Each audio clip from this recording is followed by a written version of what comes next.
తస్మద్గురుభ్యో నమః. శ్రీ మహాగణాధిపతయే నమః. శ్రీ గురు చరిత్రము 8వ అధ్యాయము.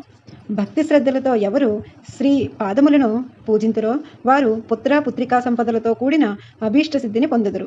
భక్తులకు దర్శనమసుకు శ్రీపాదుడు గోకర్ణమునందు 3 సంవత్సరములు, శ్రీపర్వతమునందు 4 మాసములు ఉండి తదుపరి కురువపురము కురుగొడ్డను చేరిరి.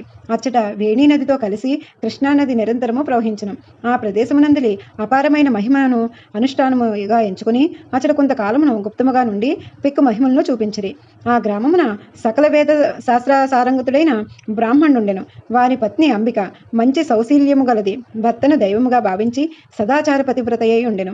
వారి పూర్వకర్మ వలన అనేక మంది పుత్రులు కలిగిరి వర్ణించిరి. ఆమె పుణ్యతీర్థములను సేవించుట వంటి అనేక ఉపచారములను చేసుకుంటుండెను వలన వారికి మందమతి అయిన పుత్రుడు కలిగెను. 8 ఏండ్ల ప్రాయమున తండ్రి అతనికి ఉపనయనము గావించెను. ఉపనయనానంతరం కూడా వానికి ఏ విద్య అవ్వలేదు. కొలది కాలములోనే బెంగతో ఆరోగ్యము క్షీణించి తండ్రి మరణించగా ఆ తల్లి బిడ్డలు బిచ్చమెత్తుకుని జీవించే స్థితి ఏర్పడుటచే ఆ మందమతిని అందరూ నింద సాగించిరి. వారిరువురు నదిలో పడి ఆత్మహత్య చేసుకుని బయలుదేరి నదీ సమీపమున ప్రత్యక్షమైన శ్రీపాదులు వారికి నమస్కరించిరి.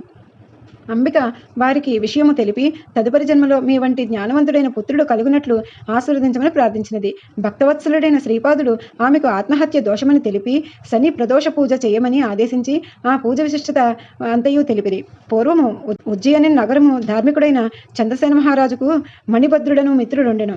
మణిభద్రునికి శివారాధన భక్తికి మెచ్చి శంకరుడు వానికి మహిమాన్వితమైన చింతామణిని ఇచ్చెను. పరరాజులు ఆ మణిని అపహరించుటకై ఆ రాజ్యమును చుట్టుముట్టి ఉండిరి.